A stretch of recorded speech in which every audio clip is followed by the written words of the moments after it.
تیسری یہ کہ کپڑے اب دھلے دھلائے اور استری شدہ ملنے لگے تھے اور میرے ہر دوسرے روز دھوبی کی طرف لگنے والے چکر ختم ہو گئے تھے۔ چوتھی یہ کہ مطلب یہ کہ یہ سب خوبیاں تو نہیں، خیر وقت گزارنے کے لیے وہ ہمارے تمام کام کرتی رہتی تھی، ورنہ تو شاید سارا دن ہی ٹی وی دیکھتی رہتی۔ اے لو حسپا علمی نہ عزت نہیں راس، مطلب کہ ایڈیاں خوبیاں گنا رہے ہیں لیکن انہیں احساس ہویا جی کہ نہیں بھائی میں تو اس کی تعریفیں کری جا رہا ہوں، تو ابھی تو میں اس کی وہ کر رہا تھا نا جی، تعریفیں نہیں کرنی۔ اچھا، میں جب تک تیار ہو کر ناشتے کی میز پر پہنچا، ابا میرا ناشتہ کرنے کو بے تاب ہو رہے تھے۔ السلام علیکم۔ میرا انداز بہت محتاط تھا، بلکہ میں احتیاطاً ابا سے دور والی کرسی پر بیٹھا کہ کہیں ایک آدھ جھانپڑی نہ پڑ جائے۔ جواباً غصے میں نہ صحیح تو ازراہ لاڈو پیار بھی رسید کر سکتے تھے۔ وعلیکم السلام۔ اوے تمہاری گھڑی ٹائم نہیں بتاتی؟ وہ گرجنا شروع ہوئی اور میں منمنانا، نہیں ابا جی خود دیکھنا پڑتا ہے۔ وہ لال پیلے ہونے لگے، لطیفے سناتا ہے باپ کو الو کا پٹھا۔ اوفو خالو جان، میں نے کتنی بار کہا ہے خالی پیٹ غصہ نہ کیا کرے، پہلے تگڑا سا ناشتہ کریں۔ یہ دیکھیں میں نے آپ کے لیے اسپیشل حلوہ پوری اور چنوں کا ناشتہ تیار کیا ہے۔ وہ بیچ میں ٹپکی، ذرا الفاظ سنیں اس کے پھپھے کٹنی، یہ نہیں کہ اکلوتے کزن کو ذرائع ہمدردی ابا کی ڈانٹ سے بچائے، الٹا انہیں کھا پی کے اطمینان سے میری بےزتی پر اکسایا جا رہا تھا۔ ویسے تو بندہ تو ایسی لگ رہے ہیں مینوں۔ میں پانی کے گھونٹ کے ساتھ ساتھ غصے کے گھونٹ بھی بھر گیا۔ اماں، میری پیاری اماں، تم نہ رہی تو میرا غصہ دیکھنے والا بھی کوئی نہ رہا۔ میرا دل بھر آنے لگا، مگر جلد ہی گرما گرم حلوہ پوری اور چنوں کی خوشبو نے سب کچھ بھول کر ناشتے پر ٹوٹ پڑنے پر مجبور کر دیا۔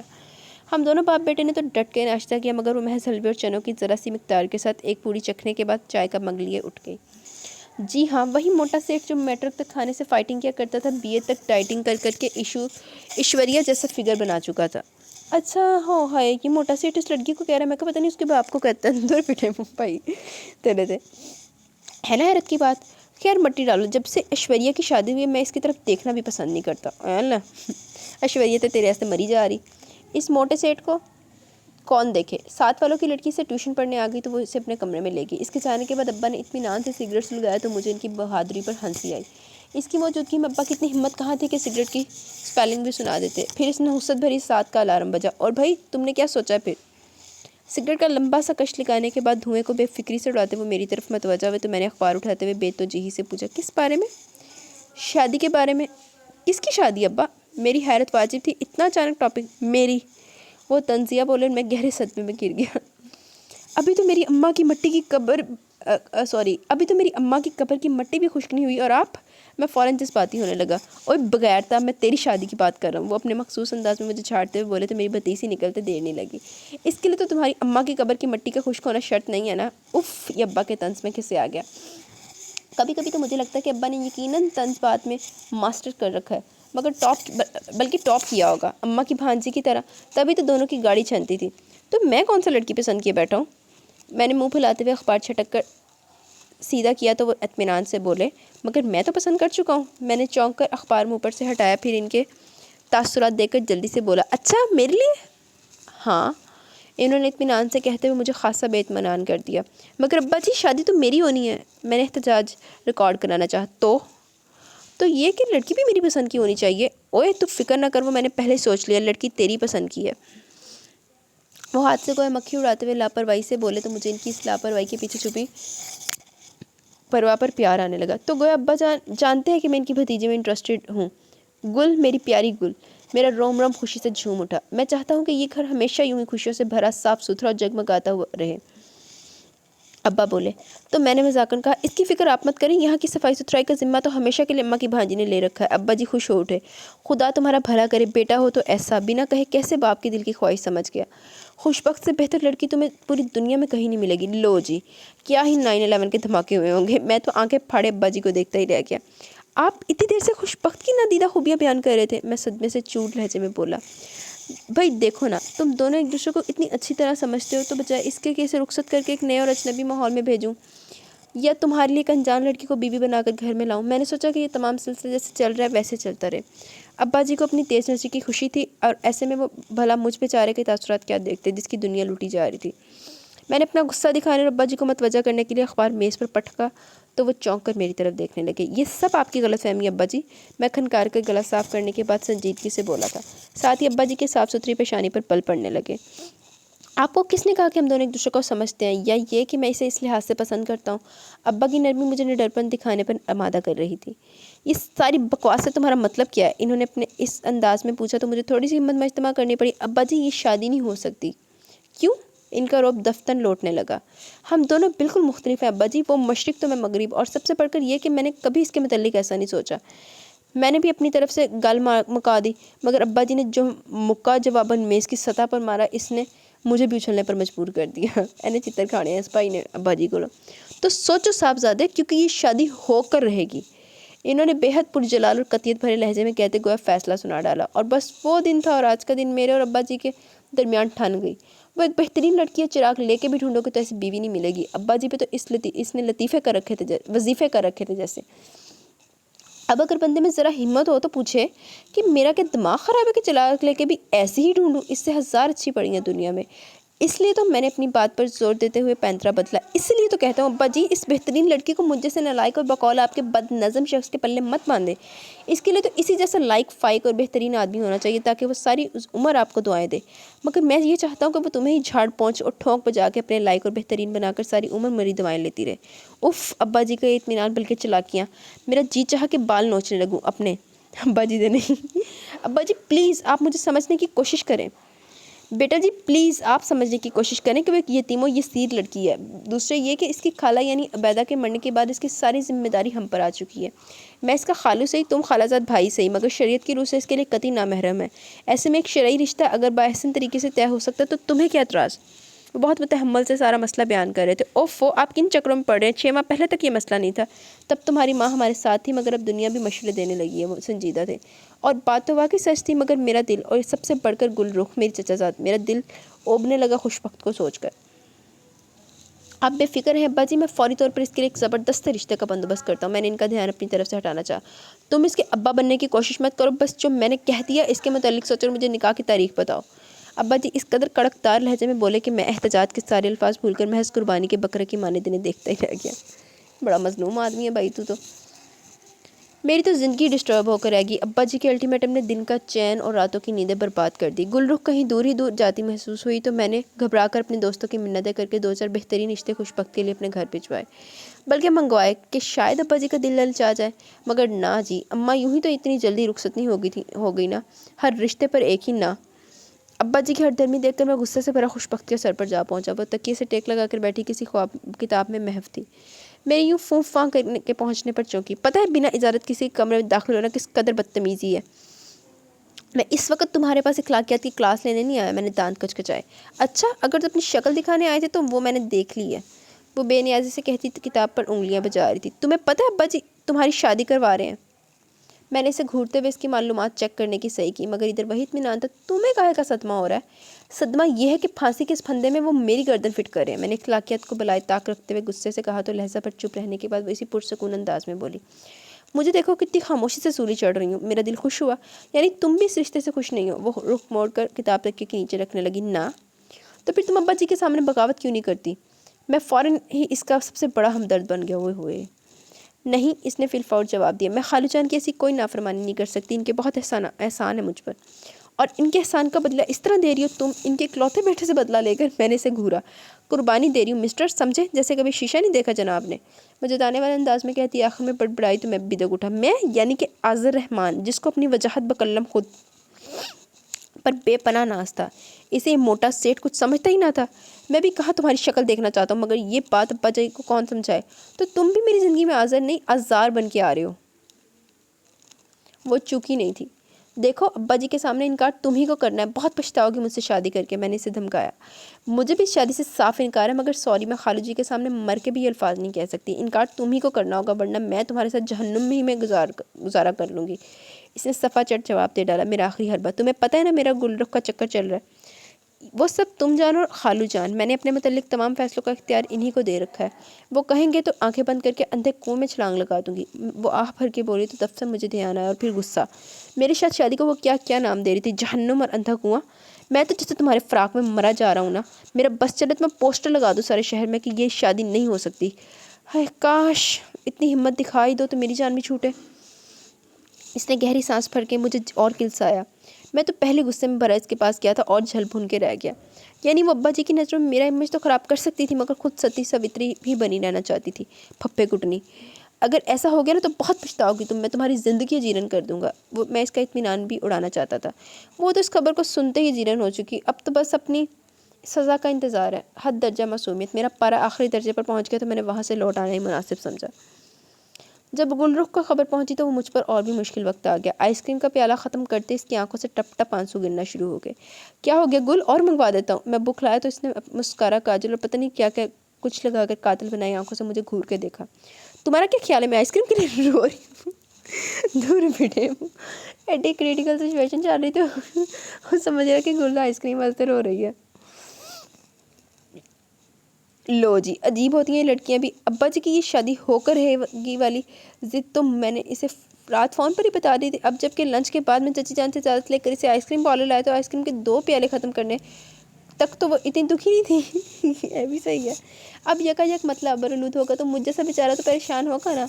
تم نے تایا جی کو صاف صاف میرے متعلق کیوں نہیں بتایا؟ ایک اور غوری مسائل۔ انہوں نے صاف صاف خود خوش بخت کا نام لے کر کوئی گنجائش نہیں چھوڑی تھی۔ میں نے مجبوری ظاہر کی۔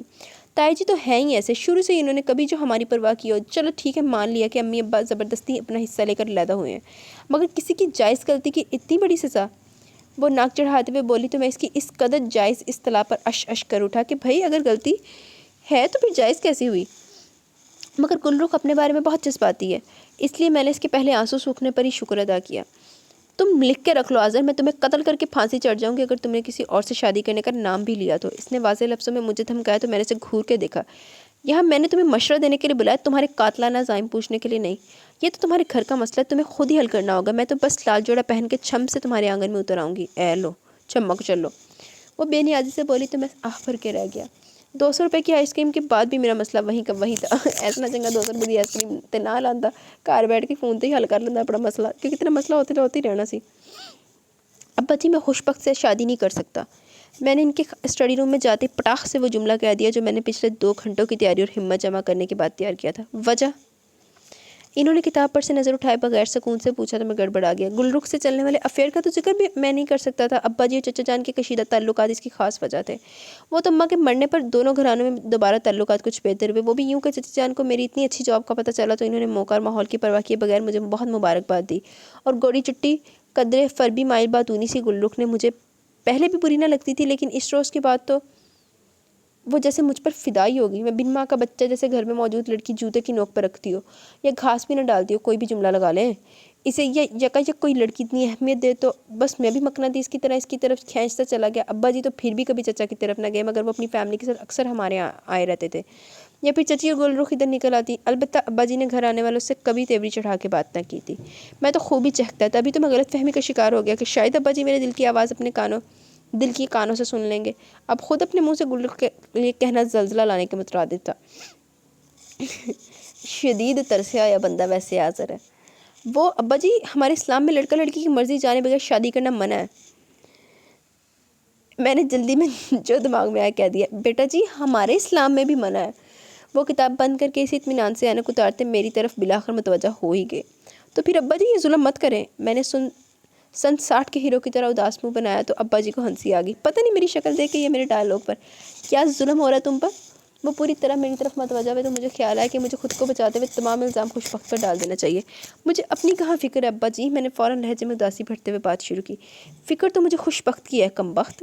آپ یہ مت سمجھے گا کہ مجھے اس رشتے پر اپنی طرف سے اعتراض ہے، مجھے تو اس معصوم کٹنی کی فکر کھائے جا رہی ہے۔ میں تو مرد ہوں، انکار کر سکتا ہوں، مگر وہ بیچاری پھپھے کٹنی تو آپ کے احسانوں پر قربان ہو جائے گی لیکن جواب میں اف نہیں کرے گی۔ لیکن ابا جی میں کسی لڑکی پر ظلم نہیں کر سکتا۔ میری تقریر ابھی جاری تھی، خوش جوش خطابت میں مجھے ابا جی کے تاثرات نوٹ کرنا یاد ہی نہ رہا کہ انہوں نے مجھے ٹوک دیا۔ تم سے کس نے کہا کسی کو اعتراض ہے؟ یہ بھی کوئی کہنے کی بات ہے؟ کوئی بھی ذی ہوش اور عقل مند شخص اس کی شکل سے یہ اندازہ لگا سکتا ہے کہ وہ شادی پر بالکل بھی راضی نہیں۔ میں نے ان پر اپنی زیرک نظری جتائی۔ مجھے افسوس ہے برخوردار کہ تم اپنے متعلق پر بڑی خوش فہمی کا شکار ہو، بہت بڑی غلط فہمی کا شکار ہو، کیونکہ یہ دونوں خوبیاں کم از کم آج تک میں نے تو تم میں نہیں پائی۔ اوئے ہوئے بستی جی نہیں ہوگی بڑی آزر تھی۔ اف یہ ابا جی کے طنز، بندہ شرمندہ ہو کر رہ جائے۔ میں بھی کیسے آ گیا مگر ہار نہیں مانی۔ اور نہیں تو کہ ابا جی، اسی وجہ سے تو کہتا ہوں کہ اس جیسی عقل مند، سلیقہ مند، سگڑ اور با اخلاق اور خوش گفتار کو اسی جیسا کوئی ملنا چاہیے۔ ابا جی نے پرسوچ نظروں سے مجھے دیکھا۔ تمہارے خیال میں یہ سب خوبیاں اس پہ موجود ہیں؟ آف کورس ابا جی، بلکہ وہ تو ایک با کمال اور بہترین لڑکی ہے، اس کے لیے تو ہمیں بے غرضی سے فیصلہ کرنا چاہیے۔ میں شاید کچھ زیادہ ہی پھٹ پڑا تھا، اتنی خوشی سے اس کی خوبیاں بیان کی کہ شاید ہی کبھی اپنی کی ہوں۔ یہ تیری خوبیاں کل پہ آئی نہیں ہیں تیرے۔ بس بیٹا جی، انسان جب خود کے لیے فیصلہ کرتا ہے تو اس میں سب سے مشکل کام غرض نکالنا ہوتا ہے۔ اس معاملے میں میں بھی بڑا خود غرض ہو گیا ہوں، اور میں نے اب تو اور پکا فیصلہ کر لیا کہ تمہاری شادی اسی سے ہوگی۔ اور کون ہوگا بھلا اس چیز کو اس کی اتنی خوبیوں کا پتہ جو تم جانتے ہو؟ اس سے بڑھ کر اس کا قدردان تو کوئی ہو ہی نہیں سکتا، تم سے بڑھ کر اس کا قدردان تو کوئی ہو ہی نہیں سکتا۔ ابا جی سر ڈھونڈ رہے تھے اور مجھے اپنا سر ٹکرانے کے لیے کوئی مناسب چیز نہیں مل رہی تھی۔ ٹکر مار تو پتر، اور کر لا تعریفہ، یہ تیرا اوور کانفیڈنس کا نتیجہ۔ ابا جی، میرے پیارے ابا جی، آپ زیادتی کریں ایک معصوم لڑکی کے ساتھ، کم از کم اس کی بے زبانی ہی کا خیال کر لیں۔ اب تو میری ہر صبح اسی منحوس موضوع سے شروع ہو رہی تھی۔ بیٹا جی، وہ اتنی بھی بے زبان نہیں، اس نے کہہ دیا کہ اسے شادی پر قطعاً کوئی اعتراض نہیں۔ ابا جی نے میری بولتی بند کر دی۔ اب سوچنے والی بات تو یہ بھی تھی کہ وہ پھپھے کٹنی مجھ سے شادی کرنے پر راضی کیسے تھی، ہیں جس کے ساتھ بنا طنز کے کبھی اس نے بات نہ کی، روب تو مجھ پر ایسے جماتی، خصوصاً ابا جی کے سامنے، کہ جیسے مجھے کچھ سمجھتی نہ ہو، تو کہ بس ساری عمر مجھ پر روب جمانے کو۔ میری کن پٹیاں سلگ اٹھی، غصے کے مارے کچھ نہیں سوچا تو میں نے گل رخ کو فون ملا دیا۔ اس نے حسب توقع عادت پہلے تو مجھے برا بھلا کہا۔ تایا جی کو صاف بتا دو، اس کی ایک ہی فرمائش تھی۔ 100 بار کہہ چکا ہوں کہ میں یہ شادی نہیں کر سکتا، مگر تم ان کی ضد نہیں جانتی۔ میں تھک گیا تھا، اب اسے کیا بتاتا تھا کہ ابا جی ابھی تک دل سے ان لوگوں سے راضی نہیں ہیں۔ حد ہوگی آزر، تم جیسا بزدل شخص میں نے اپنی زندگی میں نہیں دیکھا۔ اس نے سیدھے صبح میری مردانگی کو للکارا تو مجھے ایک بار پھر ابا جی کے سامنے آنا پڑا۔ ابا جی، ایک بہت ضروری بات ہے۔ میں نے سوچا کہ سادگی سے نکاح پڑھوا دوں تم دونوں کا۔ لو جی، ابا جی کی اپنی کم ضروری باتیں جو وہ میری بھی سنتے، میں کلس کر رہ گیا۔ ابا جی، مجھے اعتراض ہے۔ میں نے بات شروع کی اور ابا جی نے سینے کو مسلا۔ پتہ نہیں کچھ دنوں سے دل میں ہلکی ہلکی درد کی لہریں سی اٹھ رہی ہیں۔ متفکر انداز میں کہتے ہوئے انہوں نے سامنے پڑا ایک جگمگاتا کارڈ اٹھا کر میری طرف بڑھایا۔ یہ ڈیزائن پسند کیا میں نے تمہاری شادی کے کارڈ کے لیے؟ میں نے کہا ابا جی مجھے اعتراض ہے۔ میں نے کارڈ پر نگاہ ڈالے بغیر ہٹیلے انداز میں کہا تو اپنی پریشانی میں بولے، اب تو ذرا سی بھی مزاج کے خلاف بات برداشت نہیں ہوتی۔ کل مجھے ہارٹ اسپیشلسٹ کے پاس لے جانا، لگتا ہے کسی روز اچانک ہی دل بند ہو جائے گا۔ ابا جی ایموشنل کرنا شروع ہو گئے۔ خدا نہ کرے میں گھبرا گیا۔ بس بیٹا، اپنی زندگی کے سب سے بڑی خوشی دیکھ لوں، تمہاری خوش بخت کی شادی، پھر جو اللہ کو منظور ہو افسردہ سے ہونے لگے۔ یقین کریں اس وقت تک ابا جی کی ایکٹنگ کا مجھے اندازہ تک نہ تھا۔ وہ تو نکاح کے بعد جب ابا جی کو میں زبردستی دل کے ڈاکٹر کے پاس لے گیا تو پتہ چلا کہ وہ بالکل ہٹے کٹے ہیں، دل کی بیماری تو انہیں چھو کر بھی نہیں گزری۔ تو غلط بات، مگر اس خبر کو سن کر مجھے ہارٹ اٹیک ہوتے ہوتے رہ گیا۔ اوف، تم بھی نہ معمولی گیس ٹربل تھی، ٹھیک ہو جاتی۔ ایسی اکیلی دلہن کو چھوڑ کے افراتفری میں نکل پڑے۔ وہ بڑے مزے سے کہہ رہے تھے اور میں جھٹکوں سے گیئر بدلتا دانتوں پر دانت جمائے ڈرائیونگ کر رہا تھا۔ مطلب ہو گیا بیا، نکاح ہو گیا۔ ابا جی نے صحیح کیا، سی شادی ہو کے رہے گی تو شادی ہو گئی ہے۔ ابا جی نے تمام مہمانوں کو حال سے رخصت کر دیا، گھر فقط ہم تینوں ہی پہنچے تھے۔ کس قدر مضحکہ خیز شادی تھی۔ دلہا بنا آذر رحمان، دلہن بنی خوش بخت، اور ساتھ میں ابا جی۔ کاش ابا جی کا چیک اپ میں نے اپنے نکاح سے کچھ دیر پہلے کروا لیا ہوتا، مگر کیا کرتا، ڈاکٹر نے ٹائم ہی ایسا دیا کہ تب تک میں ایجاب و قبول کے تمام مراحل طے کر چکا تھا۔ وہ دونوں لاؤنج میں پہنچے اور میں سیڑھیاں پھلانگتا سیدھا اپنے کمرے میں۔ زرق پرق شیروانی سے نجات حاصل کر کے میں نے اپنا نائٹ سوٹ پہنا اور فریش ہو کر نکلا ہی تھا کہ مسلسل بجتے موبائل نے توجہ کیا۔ گل رخ کے جگمگاتے نام کو اسکرین پر دیکھ کر میرا دل لمحہ بھر کو سکڑا۔ قسمت کا پھیر کیسے لمحوں میں سے مجھ سے دور لے گیا تھا۔ کہاں تھے، کیا کر رہے تھے تم، کب سے بیل جا رہی ہے؟ وہ بےتابی سے پھٹی تو پڑی۔ میں موبائل ہاتھ میں لیے کمرے سے ملحقہ بالکنی میں آ گیا۔ ریلیکس گل، یہی تھا، ابھی واش روم سے نکلا ہوں چینج کر کے۔ میں نے اسے تسلی دی۔ اس کے کیا کر رہے تھے کا مطلب مجھے خوب سمجھ میں آ رہا تھا۔ اور وہ چڑیل کہاں ہے؟ وہ غم و غصے سے پر لہجے میں بولی تو میں مجرم سا بن گیا۔ وہ نیچے بیٹھی ابا سے باتیں بگا رہی ہے۔ میں نے ذرا بھی پرواہ نہیں کی اور اوپر چلایا۔ میں نے اسے خوش کرنا چاہا اور کامیاب بھی رہا۔ بالکل ٹھیک، ایسے پیچھے چھوڑے گی وہ تمہارا؟ تم دیکھتی جاؤ بس میں کیسے سے ناک کو چنے چبواتا ہوں۔ اسے بھی تو پتہ چلے کسی مرد سے زبردستی شادی کرنے کا کیا انجام ہوتا ہے۔ میں نے منتقمانہ انداز میں اپنے عزائم واضح کیے۔ ویسے دلہن بنی سنا بہت خوبصورت لگ رہی تھی۔ اس کے لہجے میں سے جلسی کی بو آ رہی تھی۔ دراصل چچا جان اور چچی تو نکاح میں شریک ہوئے مگر گل رخ نہیں آئی تھی۔ وہ دونوں بھی پوری تقریب میں کھینچے ہی رہے۔ چچی جان تو ہم دونوں کے افیئر سے خوب اچھی طرح واقف تھی، مگر اب میں کس کو اور کس منہ سے ابا جی کو اعلیٰ ایکٹنگ کے متعلق بتاتا جو انہوں نے بالکل آخری وقت میں کر کے مجھے چاروں شانے چت کر دیا تھا۔ اور پھر بھولے پن سے پوچھنے لگے، ہاں تم شاید کوئی اعتراض بیان کر رہے تھے؟ اوئے ہوئے ابا جی تو صحیح ملے تینوں۔ بس ابا جی، شادی کا کارڈ سبز نہیں میرون کلر کا ہونا چاہیے۔ میں اتنا ہی منمنا سکا۔ مجھ پہ ابا جی کو ہارٹ اٹیک ہوتے دیکھنے کی طاقت نہیں تھی، اور نتیجہ میرے نکاح کی صورت نکلا اور ادھر ابا جی بھی بھلے چنگے ہو گئے۔ میری تو زندگی یک امتحان بن گئی۔ اور اب گل کا تفتیشی انداز، تم سے زیادہ خوبصورت تو نہیں لگ سکتی وہ، اور ویسے بھی تم نے دیکھا ہے وہ سانپ کتنے خوبصورت دکھائی دیتے ہیں مگر پکڑنے پر صرف ڈنگ ہی مارتے ہیں۔ میں نے اس کی تعریف اور فلسفہ ایک ساتھ چھاڑا تو وہ معنی خیز انداز میں بولی، تو پھر ذرا خیال رکھنا کہیں ڈنگ کھانے کا شوق ہی نہ پال بیٹھو دل میں۔ تم نہیں تو کوئی نہیں گل، دیکھنا ابا جی بھی پچھتائیں گے، اور وہ بھی جو ان کا دل مٹھی میں کرنے کی نہ جانے کی کوشش کری ہے، میں نے منتقمانہ انداز میں کہا۔ تو تم بھی بالکل بیوقوف ہو، اس نے میرا مذاق اڑاتے ہوئے گویا مجھے سند عطا کی، پھر جیسے اس الجھن کا سرا میرے ہاتھ میں تھما دی۔ یہ تو سامنے کی بات ہے، جائیداد کی خاطر نہ تمہاری کوئی بہن نہ بھائی، اکلوتے وارث ہو گھر اور فیکٹری کے۔ میرے منہ سے اتنا ہی نکل سکا۔ بہرحال آزاد، جلد اس ناگن سے پیچھا چھڑاؤ، جب تک تایا جان کا دل اس کی جانب سے کھٹا نہ ہوگا وہ تمہاری جان نہیں چھوڑے گی، اس لیے کچھ پلان کر کے چلنا۔ گل نے مجھے ٹپ دی تو میں اس کا شکر گزار ہونے لگا۔ پھر اس خوبصورت چاندنی رات میں گل سے خوب باتیں بگاڑنے کے بعد کمرے میں آیا تو مجھے اچھی طرح سمجھا چکی تھی کہ اگر خوش بخت کمرے میں آ چکی ہوئی تو مجھے کس طرح اس کے پیروں تلے سے زمین نکالنی ہے۔ کمرے میں لائٹ آف اور فقط نائٹ بلب آن تھا۔ میں نے آنکھیں پھاڑ کے ادھر ادھر اسے تلاش کرنے کی کوشش کی۔ دوستوں کے پرزور اسرار اور لعنت ملامت پر بھی میں سحری تو میں نے لگوائی نہ تھی، اور اب بیڈ بھی خالی پڑا تھا۔ یہ کدھر گئی؟ میں پریشان ہوا۔ کمرے کی لائٹ آف لائٹ اور سامنے سنگل صوفے پر لشکارے مارتا پڑا سرخ زرتار لہنگا۔ وہ آئی تو تھی اندر۔ لو جی، ابھی تو مجھے گل کے کہے کے مطابق خوش بخت کی انسلٹ کرنی تھی، اور اگر وہ سجی سوری میرے بیڈ پر بیٹھی ہوتی، مگر یہ تو پہلے کوئی پلاننگ ہو چکی تھی۔ میں گہری سانس پڑتا بستر پر گر سا گیا۔ یہ جو بہت سے آنے ہوتے ہیں ان کے ساتھ یہی ہوتا ہے۔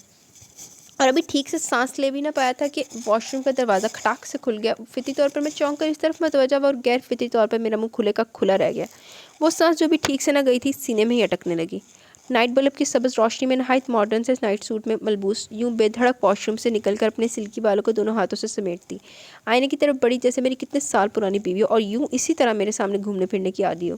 بالوں کو پونی میں قید کر کے اس نے ہاتھوں پہ کوئی لوشن لگایا اور میری طرف پلٹی۔ میری سانسیں جھٹکا کھا کر رہ گئی۔ بھلا میں ایک جوان مرد اور زندگی میں پہلی بار ہوش و حواس میں ایسی سچویشن کا مقابلہ۔ میں نے سوچا خواہ خواہ روایتی دلہنوں کی طرح سچ سمجھ کے تمہارے بیڈ پر بیٹھنے کا کیا فائدہ، جبکہ تمہیں نہ میرے سنگھار سے دلچسپی اور نہ مجھ سے۔ اس لیے تمہیں کوفت سے بچانے کے لیے میں نے چینج کر لیا، اور ہاں تم بے فکر ہو، میں تمہارے بیڈ پر بھی آدھے والا حق نہیں جماؤں گی۔ میں نے اپنا بستر نیچے لگا لیا۔ وہ ایک تکیہ اٹھا کر نیچے بیٹھ کے ساتھ ہی بچھائی کے بستر پر رکھتے ہوئے بڑے آرام اور بے تکلفی سے کہہ رہی تھی، اور میں جیسے خلا میں سفر کر رہا تھا، یہ ایسے میرے سامنے آیا کرے گی، اور میں وہ شب بخیر کہتی اپنے زمینی بستر پر دراز ہوگی، اور میں اس آفاقی مذاق پر گنگ تھا۔ ذرا جسے مجھ سے شرم آتی ہو۔ میرے دھیان کے سارے دھاگے اب اس کی ایک ایک جنبش سے بندھ گئے تھے۔ پھر وہ تو شاید سو بھی گئی، اور میں تمام غصہ اور نفرت بھرے ڈائیلاگ دل میں لیے پڑے کا پڑا رہ گیا۔ اب آپ سے کیا پردہ، قسم لے لیں جو ساری رات نیند آئی اور رہ کے خوش بخت پر غصہ آتا رہا۔ اس قدر بےہودہ اور بے شرم لڑکی تھی کہ اتنی بے تکلفی سے کسی مرد چاہے شوہر ہی ہو کے کمرے میں سوئی، اس کا ضبط آزما رہی تھی۔ گل کہاں ہو تم گل؟ میں نے 150 کروٹ بدلتے ہوئے گل کو یاد کرنے کی کوشش کی، مگر چھم سے ذہن میں خوش بخت کا ہوش شبہ سا سراپا آ گیا۔ میں خود پر نفرین بھیجتا سونے کی کوشش کرنے لگا۔ صبح کے قریب کہیں میری آنکھ لگی تو پھر کسی کے جگانے پر ہی کھلی۔ وہ ایک عجیب سا احساس تھا جو پہلے میرے بالوں میں سرسراتا رہا، پھر وہ ٹھنڈا سا لمس اپنے رخسار پر آن ٹھہرا۔ میں نے نیند سے بوجھل آنکھوں کو بمشکل کھول کر کچھ سمجھنے کی کوشش کی۔ اٹھ جائیں خالو جان، ناشتے کے لیے انتظار کریں۔ مجھے یوں لگا میرے رخسار تھپ تھپاتی وہ جیسے پچھلے 6 سالوں سے مجھے ایسے جگاتی آ رہی ہو۔ میں یکٹک اسے دیکھے گیا۔ فیروزی رنگ کے کپڑوں میں میک اپ سے پاک چہرہ لیے مجھ پر جھکی دمک رہی تھی۔ کیا ہوا، کوئی خواب دیکھ رہے ہیں؟ معصومیت سے پوچھا اور سیدھی ہوگی۔ شانوں سے نیچے آتے سیاہ بالوں کو ابھی اس نے قید نہ کیا تھا۔ یا اللہ، میں چکرا سا گیا۔ وہ بدل گئی تھی یا میں ہی کچھ سمجھ نہیں پا رہا تھا۔ گزشتہ روز اول والا گربا کشتن روز اول والا محاورہ تو میں نے آزمانا تھا، مگر لگتا تھا کہ اس نے بھی کسی سے اچھی خاصی پٹی پڑھ لی تھی۔ وہ آئینے کے سامنے جا کھڑی ہوئی، دوپٹے سے بے نیاز متناسب سراپا، ہاف سلیوز میں جھلکتی باہیں اٹھائے وہ والوں میں حسب عادت پونی ڈال لی تھی، اور میں ہونک سا اس کی بے تکلفیاں دیکھ رہا تھا۔ اٹھ بھی جائیں، پہلے 11 بج چکے ہیں۔ مجھے تو نہیں، البتہ آپ کو ڈانٹ ضرور پڑ جائے گی، ناشتہ تیار کرائی ہوں میں۔ وہ فارغ ہو کر دوپٹہ شانے پر ڈالتی میری طرف پلٹی تو میں حواس میں آتے ہوئے بھنایا، تمہاری تو دلی خواہش پوری ہو جائے گی مجھے ڈانٹ پڑتے دیکھ کر، اور میرا خیال کرنے کی کوئی ضرورت نہیں، اور یہ مجھے جگانے کی فضول حرکت کیوں کی تم نے؟ میں نے مصمم ارادہ کر لیا کہ اس سے ہارنا تو قطعی نہیں، ورنہ یہ تو مجھے چٹکیوں میں اڑا دے گی۔ دیکھیں، میرا جو فرض ہے وہ میں ضرور ادا کروں گی، آپ کے اعمال آپ کے سر۔ وہ اطمینان سے کہہ کر بستر پر پڑی چادر طے کرنے لگی تو میں دن تناتا ہوا اٹھ کے واش روم میں گھس گیا۔ نہانے کے دوران بھی مجھے یہی خیال آتا رہا کہ وہ کوئی سازش تیار کر چکی تھی مجھے پھانسنے کے لیے، مگر میں صرف اور صرف گل رخ کا ہوں۔ اچھا جی، دیکھ لینے تو کتنی دیر تک گل رخ ادھر رہندا۔ میں نے قطعیت سے خود کو باور کروایا۔ تو تڑاک سے وہ آپ جناب پر آ گئی، اور اس کی ایک عادت بدلنے سے جیسے جنگ و جدل کے تمام موقع ختم ہو گئے۔ کیا مجال تھی جو وہ چلاک لڑکی ابا جی کے سامنے مجھے اپنا امیج خراب کرنے کا کوئی موقع فراہم کرتی۔ یہ کیا ہے؟ سالن پکایا، نمک کا نام و نشان نہیں، اس میں ذائقہ کہاں سے آئے گا؟ کچھ نہ سوچا تو میں نے سالن کا ڈونگا ہی ناگواری سے کہتے ہوئے کھسک آیا۔ وہ چونکی، بلکہ اس سے کچھ زیادہ ابا چونکے تھے۔ ذرا چکھ کے دیکھیں آپ، میں نے انہیں ناراضگی سے دیکھا۔ تو ٹھیک ہے برخوردار، آئندہ سے میں بازار سے کھانا کھا لیا کروں گا۔ ابا جی شاید میری محبت میں کچھ زیادہ جذباتی ہو گئے۔ ارے نہیں ابا جی، میری خاطر آپ خود کو کیوں تکلیف دیتے ہیں؟ قصور تو پکانے والے کا ہے نا۔ میں موم ہوا ادھر ابا جی دھاڑے، الو کے پٹھے، پتہ تو اچھی طرح کہ ہائی بلڈ پریشر کا مریض ہوں، پھر بھی نمک کی کمی کا رونا۔ سامنے نمکدانی رکھی ہے، خبردار جو خام خواہ کے نقص نکالے رزق میں تو۔ تب مجھے پتہ چلا کہ وہ میری محبت میں جذباتی ہو کر ہوٹل نہیں جا رہے تھے، بلکہ مجھ پر طنز فرمایا جا رہا تھا۔ کہیں ابا جی نے اس کو گود تو نہیں لیا وہاں؟ جی تو چاہا کھانا چھوڑ کے اٹھ جاؤ، مگر یہ اکلوتے ابا بھی نا ایک آزمائشی ہوتے ہیں۔ مجھے معلوم تھا کہ اگر میں نے ایک دن کا کھانا چھوڑا تو اگلے 10 دنوں میں ابا جی مجھے فاقے کروائیں گے۔ سو میں بے دلی سے نمکدانی اٹھا کر سالن میں نمک چھڑکنے لگا۔ وہ کمرے میں آئی تو آنکھوں پر بازو دھرے بیڈ پر دراز گویا سو رہا تھا۔ چلنا میں ادھر ادھر کے کاموں میں مصروف رہنے کے بعد وہ بیڈ کی طرف آئی۔ دوسرے لمحے مجھے محسوس ہوا مجھ پر جھکی ہوئی ہے، اس کے کپڑوں کی سرسراہٹ اور پھر اس کے وجود سے اٹھتی پرفیوم کی دلکش خوشبو میرے نتنوں میں گھستی چلی گئی۔ تو یہ بات ہے، اندر سے یہ مجھ پر مرتی ہے، تبھی اکیلا پا کے اوئے ہوئے میں اس کو کیا بولوں اس بندے کو، یہ خوش فہمیوں کے نا وہ اونچے پہاڑ پہ ہوتے ہیں تک کم رہ جائے۔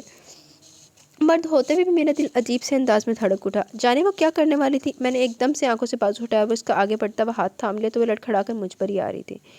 پھولوں بھری لچکیلی ڈال تھی یا خوشبو کا ڈھیر، خدایا میں ششدور سے اس کی موہنی صورت دیکھے جا رہا تھا۔ یاد رہے صرف اس وقت موہنی لگ رہی تھی۔ وہ اپنے حواس درست کرتی سنبھل کے پیچھے ہٹی، مگر میں نے جیسے ضد کے مارے اس کا ہاتھ نہ چھوڑا۔ بس رہ گئی ہو؟ ایک جھٹکا اس کے ہاتھ کو دیکھ کر اسے خود سے قریب کرتے ہوئے میں نے طنز کیا تو وہ خوشنما آنکھوں میں تحیر بھرے مجھے دیکھتے ہوئے جیسے میرے الفاظ کو سمجھنے کی کوشش کرنے لگی۔ سیدھی طرح سے دل کی بات کیوں نہیں بتا دیتی؟ شوہر ہوں تمہارا، کچھ احساس کر ہی لوں گا، یوں بہانے سے پاس کیوں آتی ہو؟ میرا لب و لہجہ شاید کچھ زیادہ ہی عامیانہ ہو گیا، تبھی تو ان کی آنکھوں کے تحیر پر دکھ غالب ہوا اور پھر غصہ۔ اس نے ایک جھٹکے سے مجھے پرے دھکیلا اور اٹھ کھڑی ہوئی۔ مائنڈ یو مسٹر عاذر رحمان، شکل دیکھیے کبھی آئینے میں ٹھیک سے؟ تکیہ اٹھانے لگی تھی میں اپنا، کیونکہ میں کسی بھی بہانے سے تمہارے پاس آنا پسند نہیں کرتی، چاہے وہ سونے ہی کا بہانہ کیوں نہ ہو۔ وہ بے حد تلخ و ترش لہجے میں کہتی گویا مجھے للکار رہی تھی۔ میں نے استضاعیہ ہنکارہ بھرتے ہوئے جیسے اسے اور تپایا۔ اب تک جو کچھ ہوا وہ خالو جان کی خواہش تھی، مگر اب جو ہوگا وہ میری ضد ہے عاذر رحمان، اور عورت کی ضد سے ابھی تم واقف نہیں ہو۔ وہ عجیب سے لہجے میں کہتی اپنا تکیہ چھوڑ کر وہاں سے ہٹی اور پلٹ کر کمرے سے باہر نکل گئی۔ ابا جی! دفتن اس خیال سے مجھے دہشت اور پھر لرزہ طاری ہوگا کہ رات کے اس پہر وہ تمام روداد ابا جی کو سنانے گئی تھی، اور جو حال میرا ہونے والا تھا یہ خدا ہی بہتر جانتا تھا۔ میں چھلانگ لگا کے بستر سے اترا اور ننگے پاؤں ہی اس کی فتنی کے پیچھے بھاگا۔ دو کر کے سیڑھیاں پھلانکی، 3 دفعہ گرتے ہوئے بچا۔ نیچے پہنچا تو ابا جی لیٹ نائٹ ٹی وی مباحثے میں مگن تھے۔ ایک نظر مجھے دیکھا، پیاس لگ رہی تھی، آج پانی رکھنا یاد نہیں رہا۔ گلے پر ہاتھ پھیرتے ہوئے میں نے بہانہ بنایا تو انہوں نے دوسری نظر میرے ننگے پیروں پر ڈالی۔ میں سٹ پٹایا۔ پیاس اتنی شدید لگی تھی کہ جوتا پہننا بھی یاد نہیں رہا۔ بیٹا جی آپ کو پانی کی نہیں برف کی ضرورت ہے، وہ بھی اپنے دماغ پر رکھنے کے لیے۔ وہ مشورے دے کر دوبارہ ٹی وی کی طرف متوجہ ہو گیا اور میں ان کے طنز کو کڑوے گھونٹ کی طرح پیتا کچن کی طرف بڑھا، مگر وہ بھی کنگلے کی جیب کی طرح خالی تھا۔ ایسی پانی کی بوتل ہاتھ میں تھام کر بہانے سے گھومتا ہوا ابا جی کا کمرہ اور ڈرائنگ روم بھی دیکھا ہے، مگر وہ کہیں بھی نہ تھی۔ یا خدا! میں چکرا سا گیا۔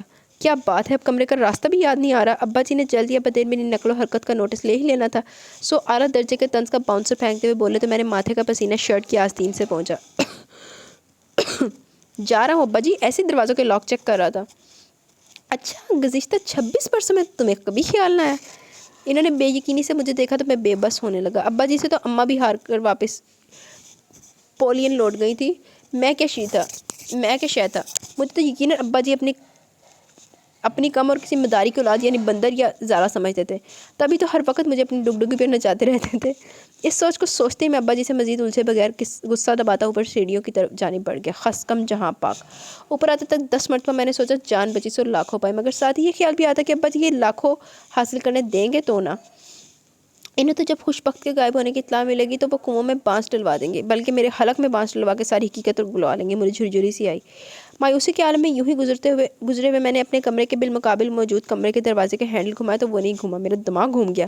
یعنی وہ فتنہ پرور یہاں موجود تھی جسے میں ننگے پاؤں ایک جہاں میں ڈھونڈ رہا تھا، بلکہ شیر کی کچھار تک سے ہوا تھا۔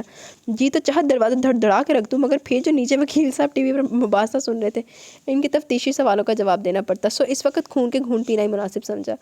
کمرے میں آیا تو میرا موبائل مسلسل بج رہا تھا۔ گل! میں نے خوشگوار سی سانس بھرتے ہوئے خود کو بستر پر گرا اور فون کان سے لگایا۔ کیا ہو رہا تھا؟ کیا کر رہے تھے؟ کہاں تھے؟ کب سے بیل جاری ہے؟ فون کیوں ریسیو نہیں کر رہے تھے؟ اس نے تو جو تواتر سے اگنی پر تھوڑی میزائل داغنے شروع کیے تو میں ہڑبڑا گیا۔ یہی تھا، بس ذرا بیزی تھا، میں نے صفائی پیش کی۔ بیڈ روم میں بیزی تھے، اس نے بے یقینی سے دہرایا اور پھر چیخی، خوش بخت کہاں ہے؟ وہ بھی بیڈ روم میں، میں نے روانی سے کہا۔ آذر، اور وہ زور سے چیخی تو میں ہنستا۔ جیلس کیوں ہوتی ہو؟ فکر مت کرو، آج اس کا کانٹا صاف کر دیا میں نے۔ ہاں، قتل کر ڈالا اسے؟ گل کی لرزتی آواز آئی۔ ابا جی اجازت نہیں دیں گے ورنہ وہ بھی کر ہی ڈالتا۔ آج میں بہت غصے میں تھا، میں نے اسے متاثر کرنے کی کوشش کی اور وہ ہو بھی گئی۔ اچھا، ایسا کیا کر دیا آج؟ نکال باہر کیا میں نے اسے، روتی ہوئی ننگے پاؤں گئی ہے دوسرے کمرے میں۔ اب جب دل ہی نہ ملے تو اس ملاپ کا کیا فائدہ؟ میں نے لاپرواہی سے کہا۔ ارے واہ، یہ تو کمال کر دیا تم نے آذر۔ وہ بے حد خوش ہوئی۔ بس جیسے اسے کمرے سے نکالا ایسے گھر سے بھی نکال پھینکو۔ وہ بیچاری کہاں جائے گی؟ یہیں کسی کونے میں رہنے کو جگہ دے دینا۔ مجھے خیال آیا کہ اس کے ماں باپ نہیں، وہ بھلا کہاں جاتی؟ خبردار آذر، یہ میں طے کروں گی کہ اس کا کیا کرنا ہے، تم بس اپنی طرف سے اسے فارغ کرو، وہ قطعی انداز میں بولی۔ اب اسے کیا بتاتا کہ مجھ سے پہلے وہ مجھے فارغ کر کے جا چکی تھی، مگر اپنی مردانگی کا وقار تو بلند رکھنا ہی تھا۔ ہاں ہاں، تم فکر مت کرو، بس کچھ ہی دنوں کی بات ہے، بس یہ ذرا ابا جی قابو میں آ جائے۔ میں نے اسے حوصلہ دیا تو وہ فوراً ہی مکھن ملائی بن گئی۔ بس اب تم سے جدائی سہی نہیں چاہتی آذر، میں جلد از جلد اس گھر میں دلہن بن کے آنا چاہتی ہوں۔ جب سوچتی ہوں کہ وہ کس قدر استحقاق سے تمہارے بیڈ روم میں چلتی پھرتی ہوگی تو تن بدن میں آگ سی لگ جاتی ہے۔ اب اسے کیا بتاتا کہ جیسی حالت میں وہ ادھر ادھر چلتی پھرتی ہے، میرا اپنا دل سینے میں چک پھیریاں کھاتا رہتا تھا۔ چلو خس کم جہاں پاک، میں نے گل سے بات ختم کر کے موبائل ایک طرف ڈالا۔ خواہ مخواہ کی آزمائش ختم ہوئی، میں نے سونے کے لیے تکیے میں منہ گھسایا، پھر دفتر نے ایک لمبی سانس کھینچی۔ یہ خوشبو، ایسی خوشبو خوش بخت کے بالوں سے آ رہی تھی۔ مجھے اس کے چند لمحوں کی قربت یاد آئی تو ہاتھوں میں جیسے ریشم سرسرانے لگا۔ ہوش! میں نے تکیہ پرے کر کے اپنے تکیے پر سر رکھا۔ وہ اس کمرے میں آئی ہی اس مشن پر تھی، مجھے اپنے قدموں میں گرا ہوا دیکھنے۔ میں نے اپنے دل کو سختی سے باور کروایا اور سونے کی کوشش کرنے لگا۔ اچھا جی، خوش بخت نے سامنے والا کمرہ کا سنبھالا، میں تو شیر سے بپر شیر ہو گیا۔ گلرخ کو میں نے زیادہ سے زیادہ گھر آنے کی چھوٹ دے دی اور اس نے بھی ابا جی کو پٹانے میں اپنی جان لڑا دی۔ کبھی ابا جی کے لیے دار چینی والی چائے بن رہی ہے تو کبھی پرہیزی سالن، کبھی ان کا پسندیدہ سبزیوں والا پیزا تو کبھی آلو یا میتھی والے پراٹھے۔ تو جو مرضی کر لا گلرخ، تیرا پتہ نہیں ہونے لگنا۔ ابا جی سے بے حد خوش تھے۔ بھائی مجھے نہیں پتا تھا میری بیٹی اس قدر سگڑ ہے۔ وہ اس کی بنائی ہوئی چیزوں کی دل کھول کر تعریف کرتے اور چکے میری طرف بڑھا دیتے۔ اب خدا گواہ ہے کہ وہ پھیکے سیٹھے کھانے ابا جی کو تو پسند آتے ہوں گے، مگر میرے تو حلق میں چھچھندر بن کر اٹک جاتے تھے، نہ اوپر نہ نیچے۔ ایڈی سگڑ تے منظور ہے۔ پھر ابا جی تو خوش بختی پکائے کھانے سے انصاف کرتے اور گل کی کوکنگ میرے حصے آتی۔ اس کا دل رکھنے کو مجھے دل پر کتنا جبر کرنا پڑتا یہ خدا ہی جانتا تھا۔ مجھے راہداری میں تنہا پاتی وہ میرے قریب چلی آئی۔ آذر جلدی کچھ کرو نا، کالے سیاہ ہو جاؤں گی میں کچن کی ڈیوٹی دے دے کے، وہ رونے کو تھی۔ چلو اسی بہانے کچھ پکانا سیکھ جاؤ گی، میں نے پچکارا تو وہ رونا بھول کے گرائی۔ تمہارا کیا خیال ہے مجھے کھانا بنانا نہیں آتا؟ بنا تو لیتی ہوں مگر اسے پکانا ایک آرٹ ہے۔ میں تو کہتا ہوں خوش بخت کی ریسیپیز چوری کر لو، ابھی وقت ہے، پتہ ہے میں بھی اچھے کھانے کا شوقین ہوں۔ فکر مت کرو، تمہیں پریشانی تھی نا کہ خوش بخت کہاں جائے گی بیچاری، تو اسے ہم اپنے کچن میں کھانا پکانے کی نوکری دے دیں گے۔ وہ ٹھٹھا لگا کے ہنسی۔ مجھ سے تو اس کا ہر تعلق، ہر رابطہ ختم ہوا، مگر یہ معاملہ کیسے ختم ہوگا یہ سمجھ میں نہیں آ رہا تھا۔ میں کئی دنوں سے الجھا ہوا تھا۔ خوش بخت نے ابا جی سے کچھ بھی نہ کہا، وہی روٹین ورک، اسی طرح گھر کی دیکھ بھال، ابا جی کے نخرے اٹھانا۔ البتہ مجھے اس نے دودھ میں سے مکھی کی مانی نکال باہر کیا تھا۔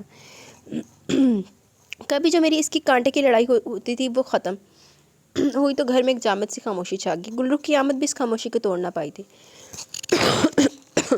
اوف، مجھے تو ہر بات سمجھانا پڑتی ہے، بے وقوف گل بگڑی، اور پھر آگے ہو کر مجھے سمجھانے لگی کہ خوش بخت سے نجات کا بہترین طریقہ کیا ہے۔ اچھا جی، چلو دیکھ لیتے ہیں کہ دو عقل کے اندھے مل کے کیا کرتے ہیں۔ میرے کپڑوں اور الماری کا ستیہ ناس ہو رہا تھا، کمرے میں ہر طرف دھول اڑ رہی تھی، مگر کوئی پوچھنے بلکہ پہنچنے والا نہ تھا۔ خوش بخت کیا ادھر سے گئی، میرے کمرے کی خوش بختی ہی ساتھ لے گئی۔ گلرخ سے دو بار صفائی کروائی، مگر ڈسٹ الرجی کی وجہ سے وہ چھینکیں مارتی ہوئی نکل بھاگی۔ اور یہ کپڑے تہہ کرنا اور سمیٹنا تو بزرگوں کا کام ہے، میں نہیں کر سکتی۔ لو جی، یعنی اب ابا جی سے کرواؤں الماری سے۔ تو ایک باری ابا جی نے کہا کہ دیکھ ابا جی پر دیکھ کے تیرے کو کیسی سیٹنگ کرا دے، ابا جی نے تیرے کو پورے گھر دی الماریاں سیٹ کرا رہی ہیں۔ اور جب بات حد سے بڑی اور میری برداشت سے باہر ہونے لگی تو شرم و حیا پر ڈھٹائی غالب آ گئی۔ میں باروں سے جکڑ کے گھسیٹتا ہوا خوش بخت کو کمرے میں لایا۔ یہ کیا بدتمیزی ہے، وہ غصے سے چیخی۔ میں دروازہ لاک کر کے اطمینان سے پلٹا تو وہ ٹھٹکی پھر بے یقینی سے مجھے دیکھا۔ حالات چاہے کچھ بھی ہوں، کیسے بھی ہوں، یہ ایک تلخ حقیقت ہے کہ تم میری بیوی ہو۔ میں بولتے ہوئے اس کی طرف بڑھا، وہ الٹے قدموں پیچھے کی طرف۔ اور میں تمہارا شوہر، اس کمرے میں تمہارا بھی اتنا ہی حق ہے جتنا کہ میرا۔ یہ الماری، یہ ڈریسنگ ٹیبل، یہ بیڈ شیٹ، یہ کارپٹ، یہ سب تمہارا بھی ہے۔ وہ پیچھے ہٹتے ہٹتے الماری سے جا رہی تھی، جانے کے سمجھ رہی تھی کہ اس کی رنگت بدلتی جا رہی تھی۔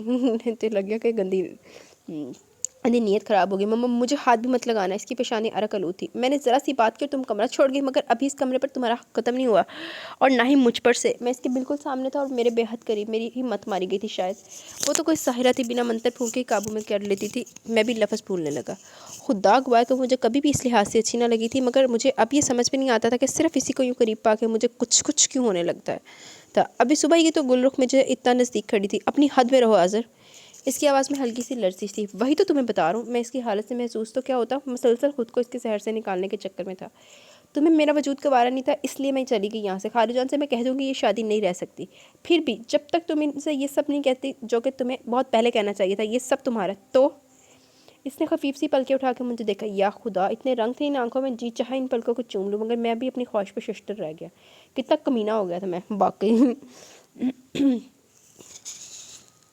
چپڑی، اور وہ بھی دو، یعنی ایک طرف تو گل رخ اور اب خوشبخت بھی۔ لا حول پڑھتے ہوئے میں نے دانستہ بلکہ بمشکل ہلکا سا کہہ کر لگا، تو یہ ہے محترمہ خوشی صاحبہ کہ جب تک آپ کا یہ حق قائم ہے، یہ الماری آپ کو سیٹ کرنی ہے، بیڈ شیٹ تبدیل کرنی ہے، سارا پھیلاوا سمیٹنا اور ڈسٹنگ بھی کرنی ہے، اس کے تاثرات بدلنے لگے۔ کیا مطلب؟ بیوی ہونا اتنا آسان نہیں ہوتا، میں نے اسے جتایا۔ محبوبہ ہونا اس سے بھی مشکل ہوتا ہے، ذرا یہ سب گل رخ سے کرواؤ تاکہ اسے بھی مستقبل کی بیوی بننے کی پریکٹس ہو۔ وہ دفتر اپنے مخصوص طنزیہ لہجے میں بولی اور وہاں سے ہٹنے لگی، مگر میں نے اس کا ہاتھ چھٹک کر اسے پیچھے کیا اور خود دروازے کی جانب بڑھا۔ وہ وہیں کھڑی نہ سمجھی کے عالم میں مجھے دیکھ رہی تھی۔ اب یہ دروازہ تبھی کھلے گا جب یہ کمرہ شیشے کی طرح چمک رہا ہوگا، میں نے کہا اور اس کے دروازے کی طرف لپکتے ہی دروازہ بند کر کے باہر سے لاک کر دیا۔ Have a good time. او یار، کدھر چلا گیا؟ اونچی آواز میں کہتا چابی اچھال کے کیچ کرتا ہنستا ہوا میں نیچے اترا۔ شام تک کمرہ آئینے کی طرح چمک رہا تھا۔ تو خوش بخت نے کوئی بدلا نہیں دیتا تیرنا، او دے بھائی دسنا ہی بھول گیا۔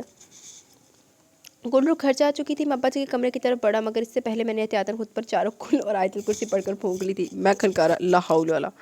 وہ کتاب بند کر کے لاگواری سے گویا ہوئے۔ پورا گھر پڑا یہ واہیات حرکت کہیں اور نہیں ہو سکتی؟ وہ ابا جی آپ کو متوجہ کرنے کے لیے میں گڑبڑایا۔ ہاں جی، بڑا اچھا طریقہ نکالا باپ کو متوجہ کرنے کا۔ انہوں نے طنز کا جوتا بھگو کے مارتے ہوئے آخر میں کھنکارنے کی میری نقل اتاری۔ لو جی، اب میں جو تیاری کر کے آیا تھا اس پہ تو ابا جی نے پہلے ہی روپ کی اینٹ رکھ دی تھی۔ میرا حوصلہ ٹوٹنے لگا۔ ابا جی آپ سے بہت ضروری بات کرنی ہے مجھے۔ اچھا جی، پھر وہی طنزیہ انداز۔ مجھے شک سا ہوا یا تو ابا جی پچھلے جنم میں میری مجھے شک سا ہوا یا تو ابا جی پچھلے جنم میں میری بیوی رہ چکے تھے یا رقیب و رسیہ۔ ابا جی، خوشبخت سے میری شادی سراسر آپ کی خواہش تھی۔ میں نے آپ سے کہا بھی تھا کہ ہم دونوں کے مزاج کے حالات کچھ بھی میل نہیں کھاتا، مگر آپ نے توجہ نہیں دی اور آپ کی اسی ضد اور یہ شادی ہو کر رہ کے کنارے کی وجہ سے آج میرا گھر ٹوٹ رہا ہے ابا جی۔ میں نے بے حد جذباتی بھری عادتاری کے جوہر دکھایا۔ ابا جی کے چہرے پر پہلے حیرت اور پھر غصہ چمکا۔ اس میں بھی تمہارے قصور ہوگا، الو کے پٹھے، تم ہی راضی نہیں تھے۔ بس ٹھیک ہے، آپ تو ہیں ہی اسی کے۔ میں ہی بے وقوف ہوں جو آپ کو اپنا سمجھ کے اپنا دکھ سنانے آ گیا ہوں۔ میں ناراضی گویا ہوا تب کہیں جا کے وہ مدھم پڑے۔ تم کہنا کیا چاہتے ہو؟ خوشبخت دل سے اس شادی پر راضی نہیں ہے تھی۔ اس کی عقل مندی کا تو میں شروع سے متعارف ہوں۔ انہوں نے سر دھنا۔ ابا جی، میں بیچارگی کی تصویر بن گیا۔ اچھا آگے بولو۔ وہ مجھے پسند نہیں کرتی تو پھر داد دو اس کے حوصلے کو۔ ان کی زبان پھر پھسلی۔ وہ صاف لفظوں میں کہہ رہی ہے کہ یہ شادی نہیں رہ سکتی۔ میں نے اپنی کہانی جاری رکھی۔ تم بتاؤ برخوردار، تم کیا کہتے ہو؟ انہوں نے بغور مجھے جانچا۔ میں اب کیا کہوں گا، مگر مسئلہ تو اس کا ہے، میرا کمرہ چھوڑ کے وہ سامنے والے کمرے میں شفٹ ہو گیا۔ میرا خیال ہے ابا جی، میرا خیال ہے کہ وہ کیا خیال ہے تمہارا؟ ذرا میں بھی تو سنوں۔ ابا جی کی بڑک میرے تمام خیالات کو بھگ سے اڑانے لگی، تو میں نے لپک چھپک کر جلدی سے خیال کو تھام ہی لیا۔ وہ کسی اور کو پسند کرتی ہے آذر۔ ابا جی کی آواز میں ناگواری تھی۔ وہ جو لڑکی اس سے پڑھنے آتی ہے، اس کا ماموں آرمی میں میجر ہے شاید۔ میں نے پوری کہانی بیان بھی نہ کی تھی کہ ابا جی کے ہاتھ میں موجود کتاب اڑتی ہوئی آ کر میرے شانے سے ٹکرائی۔ میں لڑکھڑا کے پیچھے ہٹا۔ فضول بکواس کرتے ہو، وہ کسی اور کو پسند کرتی ہے یا تم اپنی پسند پر اس کی پسند کا پردہ ڈال رہے ہو؟ ابا جی میں میرے حواس ابا جی کے غصے کو دیکھ کر منمنانے لگے۔ میں مت کرو آذر، بے غیرتی کی انتہا ہے۔ اپنی پاک دامن بیوی پر اس طرح کا الزام لگاتے شرم نہ آئی تمہیں؟ کیا میں نہیں دیکھ رہا اس گھر میں کیا تماشا چل رہا ہے؟ اگر میں چپ ہوں تو اس کی دیوی قسموں کی وجہ سے، ورنہ ابھی تک سیدھا کر دیا ہوتا ہے تمہیں میں نے۔ غضب خدا کا، ہیرے جیسی لڑکی اس نکھٹو نالائق کے پلے باندھ دی میں نے۔ دل ڈر رہا ہے، اس کے ماں باپ اور خالوں کو کیا منہ دکھاؤں گا؟ وہ متاسفانہ ہاتھ مل رہے تھے اور میرے رونگٹے کھڑے ہو رہے تھے کہ ابا جی میرے گل رخ کے افیئر سے واقف تھے۔ اس میجر کا رشتہ آیا تھا، مگر جانتے ہو اس جھلی نے تمہیں فوقیت دی، مگر وہ نہیں جانتی تھی کاٹ کے الو ہو تم۔ دفعہ ہو جاؤ یہاں سے، شکل نہ دکھانا مجھے اپنی۔ میں نے تو اس سے کہا بھی تھا کہ ایک بار پھر سے سوچ لے، مگر اسے اپنی خالہ کی خواہش کا پاس تھا یا پھر اپنے دل کی۔ وہ دکھ میں گھرے ہوئے تھے۔ دفعہ ہو جاؤ انہی لالچی لوگوں کے پاس جو نہ پہلے ہمارے سگے پر اور نہ اب ہوں گے۔ وہ غصے میں پھر سے مجھ پر برسے تو میں نے وہاں سے دوڑ لگانے میں ایک لمحہ نہ لگایا۔ دل کی کیفیت کچھ عجیب سی تھی، جذبات و احساسات پر بے حسی سی طاری تھی۔ میں کچھ بھی سوچنا نہیں چاہ رہا تھا، شرم کی بات تھی، گل رخ کی پڑھائی پٹی ابا جی کو سنا کر میں نے شرم ہی کمائی، بلکہ لعنت و ملامت، دور لعنت ہے ویسے یار تیرے تے آزر بیوی کو کسی بندے کے ساتھ ملا رہا ہے۔ چچا جان کے گھر کا دروازہ کھلا تھا، میں تھکے ہارے قدموں آج پہلی بار نوک کیے بغیر اندر داخل ہو گیا، مگر راہداری کے سرے پر ہی ٹھٹک گیا۔ وہ گل رخی تھی میری گل، مگر کس قدر پرائی لگ رہی تھی، مجھ سے جی بھر کے خدمتیں کروا کے بہو بنا لیا اس یتیم مسکین کو۔ تایا جان نے کبھی سگو جیسا سلوک تو کیا ہی نہیں ہم سے، اور یہ آزر الو کا پٹھا ٹخنوں میں عقل ہے اس شخص کی، شادی بھی کرا لی زبردستی کی اور پراپرٹی سے بھی ہاتھ دھو بیٹھا۔ صاف کہا ہے تایا جی نے فون پر کہ آگ کر دیا اسے، ایک پھوٹی کوڑی بھی نہ دیں گے۔ وہ سخت غصے بلکہ جلال میں تھی۔ تو تم کیوں دماغ خراب کرتی ہو اپنا، دفع کرو، دنیا کا آخری آدمی تھا کیا وہ، فتنہ ہی رہ گیا ہے، وہ ففتہ ہی رہ گیا میری ہیرا بیٹی کے لیے۔ یہ چچی جان تھی میرے منہ پہ مجھے بیٹا بیٹا کہتے، ان کی زبان نہ تھکی تھی، اور ابھی اگر بیٹی کو جلال آ رہا تھا تو ماں بھی غصے میں جلال الدین اکبر لگ رہی تھی۔ میرا دل اور دکھا۔ یقیناً یہ میرے اکلوتے ابا جی کے فونی کی کارستانی تھی، انہوں نے مجھ سے پہلے میرے افسانے یہاں پہنچا دیے تھے، یعنی میرے آنکھ شدہ ہونے کی تارہ ترین رپورٹ یوں پہنچائی تھی جیسے کسی لڑکی کے جیسے کسی لڑکی کے طلاق شدہ ہونے کی۔ کچھ بھی تھا، خدا نے ان لوگوں کو اصل و حقیقت میرے منہ پر جوتے کی صورت دے ماری تھی۔ اب بس بھی کرو تم دونوں، میں تو پہلے ہی کہا تھا ان تلوں میں تیل نہیں، پہلے حصے کی مد میں بھائی جان سے 5.5 لاکھ رسائد لے چکا تھا، اب وہ کہاں قابو آنے والے تھے۔ اب چچا جان کی ابھرنے والی آواز نے لمحہ بھر کو مجھے منجمد کر دیا، جی تو چاہا ان کے سامنے جاؤں لعنت ملامت کروں، حق ہا مگر جو خود لعنت ملامت کے قابل ہو رہا تھا وہ کسی اور کو کیا احتساب کے کٹہرے میں کھینچے گا۔ مردہ قدموں سے میں وہاں سے لوٹ آیا، کبھی وہاں نہ لوٹنے کے لیے۔ گھر میں ایسی خاموشی پھیلی تھی جیسے اماں کی موت کے وقت تھی۔ ابا جی تو یوں بھی مجھ سے خفا تھے، میں نے ان کی لاڈلی پر کیچڑ جو اچھالنے کی حماقت کی تھی، اور ان کی لاڈلی وہ تو جیسے بھول ہی گئی تھی کہ اس گھر میں کوئی آزر رحمان بھی رہتا ہے۔ سوری ابا جی، ہمت کر کے میں نے پہلا قدم اٹھایا تو معذرت کے در پر جا کھڑا ہوا۔ ہیں؟ انہوں نے کتاب پڑھتے ہوئے اینک کے اوپر سے مجھے گھورا۔ ابا جی سوری، میں واقعی غلطی پر تھا، خوشبخت ویسی ہے جیسی آپ سوچتے ہیں۔ میں پھر اس کی تعریف میں ڈنڈی مار گیا، مگر ابا جی چونکنے والے نہیں تھے۔ اوے الو دے پتر، سیدھی طرح کہنا کہ شرمندہ اپنے کہے پر اب معافی مانگنا چاہتا ہے خوشبخت سے۔ لو جی کر لو گل، اب میں نے یہ کب کہا، میں چکرا گیا۔ ایک تو یہ ابا جی بھی نا اپنی من مرضی کا مطلب نکالنے میں خوب آتے تھے، مجھے ششو پن میں مبتلا دیکھ کر جیسے مجھے بڑھاوا دینے لگے۔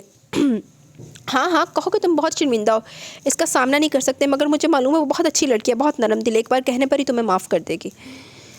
ابا جی میں آپ سے سوری کرنے آیا تھا، میں نے کھنکارتے ہوئے انہیں یاد دلایا تو انہوں نے مجھے گھورا۔ کیا مطلب کہ ابھی تو فی الحال آپ سے معذرت کرنا تھی۔ میں نے فوراً مسکین لہجہ اپنایا تو وہ بھی رخائی پر اترے۔ برخوردار، فی الحال میں معاف کرنے کے موڈ میں نہیں ہوں، ہاں اگر خوشی کہے گی تو ہو سکتا ہے۔ میں ابا جی کے پاس سے بھی بے نیل و مرام لوٹا۔ خوشبخت تو آج کل بلند بخت بنی ہوئی تھی، ہاتھ میں نہ آتی تھی، ناشتہ کھانا خاموشی سے میرے آگے رکھتی، مگر مجھ سے ایک لفظ بھی نہ بولنے کی روادار۔ میرے کمرے کو جب سے اس نے چھوڑا تھا تب سے دوبارہ وہاں نہیں آئی تھی، اس کی گواہی میرے بستر کی میلی چادر اور الماری سے ابلتے ہوئے کپڑے دے رہے تھے۔ اب مجھے احساس ہو رہا تھا کہ اس کا وجود اس گھر کے لیے کیا تھا، ایک سکون، ایک پاکیزگی اور شاید پیار بھی، وہ پیار جو مجھ سے اور ابا سے کرتی تھی۔ اب دیکھیں نا، وہ اس گھر کی نوکرانی تو نہیں تھی نا کہ تنخواہ لی اور بدلے میں کام کر دیا، وہ تو بڑے مان اور استحقاق کے ساتھ یہاں رہتی اور ہم سب کو سمیٹے رکھتی تھی۔ اور وہ گل رخ، میرا منہ کڑوا ہونے لگا۔ پیسے کے پجاری لوگ، رشتوں کو روپے میں تولنے والے، مجھے خوشبخت کے متعلق سوچتے یک گنا سکون اور واقعی خوشی کا احساس ہو رہا تھا کہ وہ میری بیوی اور میری زندگی میں شامل ہے۔ اس خدا کا شکر ہے جس نے مجھ بیوقوف کو گل رخ کی چال کا شکار بننے سے بچا لیا، مگر اب مسئلہ تھا اس گھر کی خوشیاں واپس لانے کا، اور وہ صرف خوشبختی کے دم سے تھی۔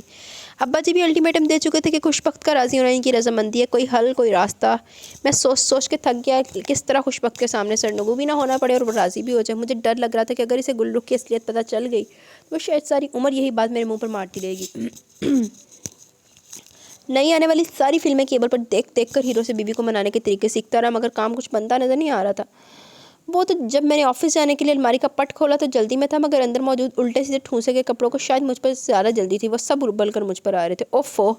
میں نے ان سب کپڑوں کو گود میں اٹھا کر بستر پر پھینکا تو ہاتھ میں پکڑی جرابیں بھی ساتھ ہی اس ڈھیر میں کھو گئی۔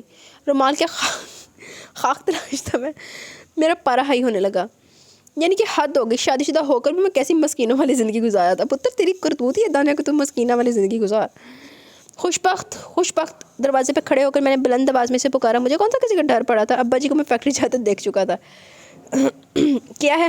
سیڑھیوں کے کونے پر اس کی خفا سی شکل نظر آئی۔ اوپر آؤ ذرا، میں کچن دیکھ رہی ہوں، اس نے رکھائی سے کہا۔ اوپر آؤ، یہاں بھی تمہارے دیکھنے کو بہت کچھ پڑا ہے۔ میں نے غصے کو تھپکتے ہوئے تنزن کہا تو وہ لہجہ بھر کچھ سوچنے کے بعد سیڑھیاں چڑھ آئی۔ اندر آؤ۔ میں کمرے میں گھسا، وہ دہلیز پر رکی۔ یہی بتا دے جو بتانا ہے۔ ایک تو آفس سے دیر ہو رہی تھی، اوپر سے اس کے نخرے. میں پلٹا اور اسے کلائی سے تھام کر تقریباً کھینچتا ہوا اندر لیا. آذر، وہ خفا ہوئی. اتنے نخرے کیوں دکھا رہی ہے؟ رومانس کرنے نہیں لایا تمہیں. کمرے کا حال دیکھو ذرا. اب چاہے ناراض ہو مگر ہو تو میری بیوی نا. ٹھیک کرو اس کی حالت. اس سے بڑھ کر میں نے روب جمایا تو وہ پوری آنکھیں کھول کر مجھے شاید میری ڈھٹائی کو دیکھ کے رہ گئی. کیا بات ہے، سمجھ میں نہیں آیا؟ فرینچ میں بات کر رہا ہوں میں. اس کی خاموشی نے مجھے شخرانہ روب جمانے کا حوصلہ بخشا تھا. تب اس نے تقریباً ایک جھٹکے سے اپنی کلائی چھڑائی، دانت پیستے ہوئے بولی، بیوی ہوں نوکرانی جو ہر بری بھلی کے بعد بھی منہ اٹھا کے کام پر چلی آؤں گی. او ہو واہ، مجھے اسے کے تیکھے انداز نے مزہ دیا. میرے یوں چٹکارا بھرنے پر وہ اور غصے میں آئی. میرا اس نوکری کا کوئی موڈ نہیں، سمجھے؟ غصے کے عالم میں وہ تو تڑاک پر اتر آئی. یعنی اب مجھے محتاط ہو جانا چاہیے تھا. مجھے چٹکیوں میں اڑانے والی پہلے والی خوش بخت لوٹ رہی تھی. یہ تمہارا فرض بنتا ہے، میں نے مزے سے کہا.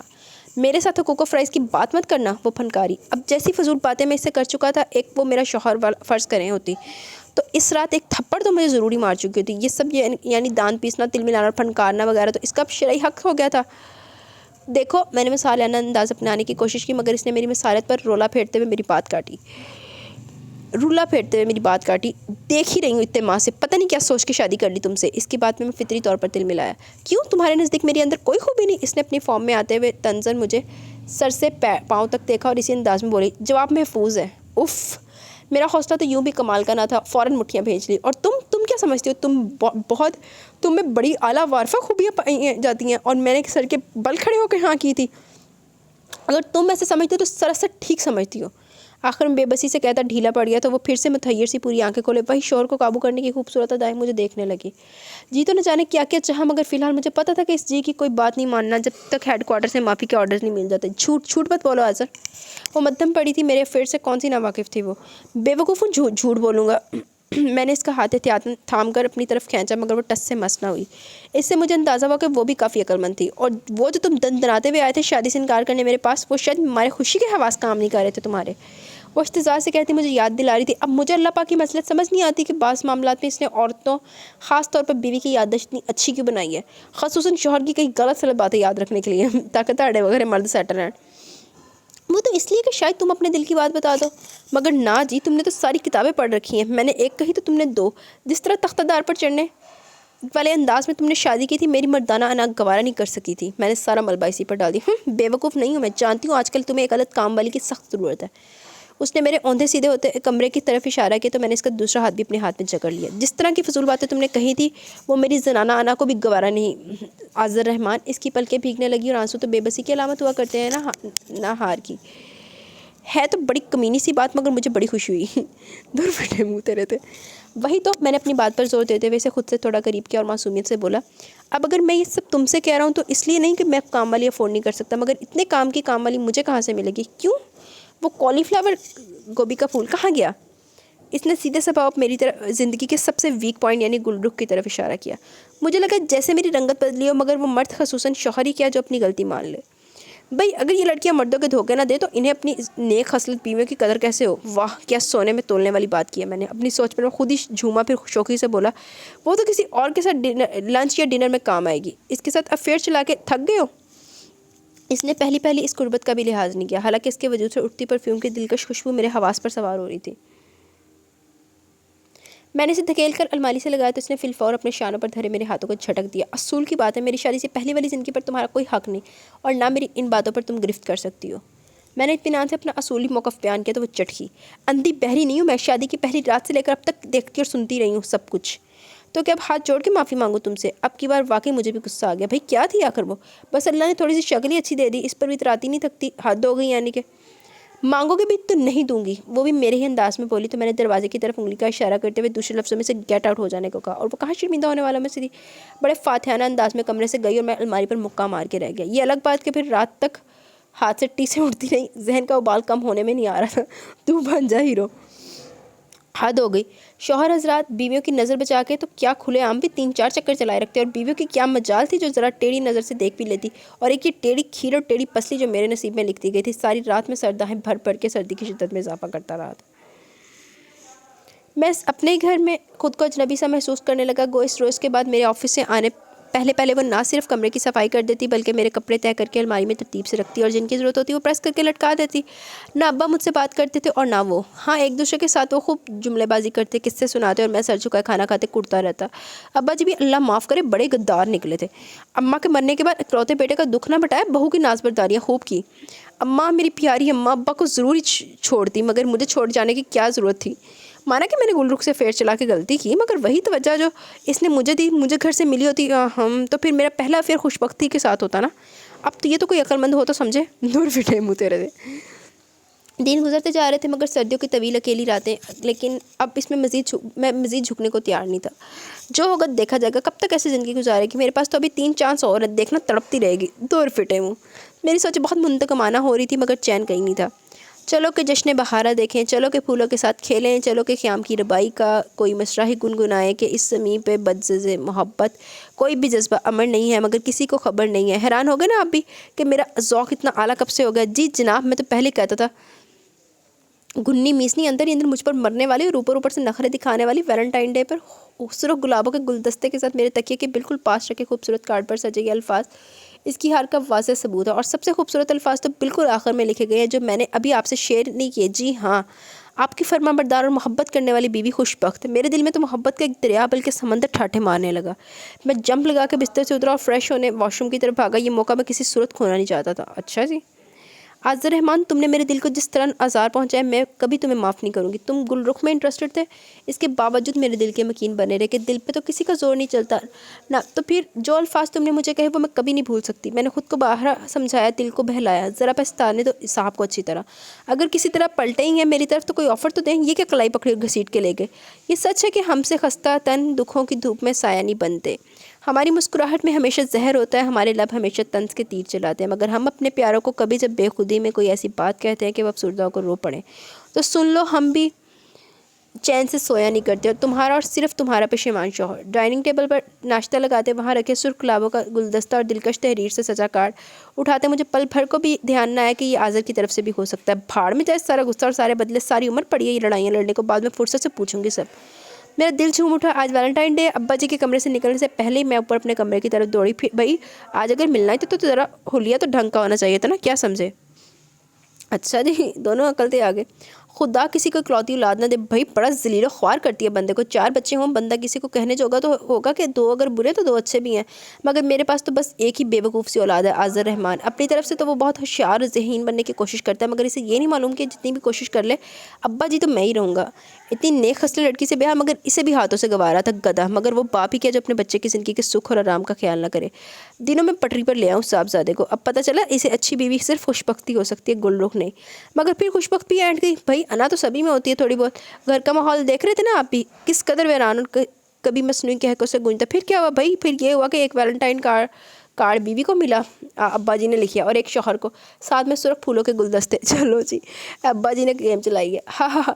اور ابھی باہر گاڑی سٹارٹ ہونے کی آواز آ رہی ہے. وہ دونوں آج لنچ ہوٹل میں کریں گے جہاں میں نے تحفتاً ان کے لیے 2 سیٹیں ریزرو کروا رکھی تھی. آج ان دونوں کے چہروں پر حقیقی زندگی اور اصل خوشی دیکھ کر میں بے حد خوش اور مطمئن ہوں. اوہ ہو, آپ لوگ ابھی تک وہیں اٹکے ہوئے, یعنی مجھے ان کارڈز اور پھولوں کے متعلق کس نے بتایا؟ بھائی کبھی کبھی بچوں کے درمیان بڑوں کو پل بن جانا چاہیے, ایسی چھوٹی موٹی بیماریوں کا بڑا ثواب ملتا ہے.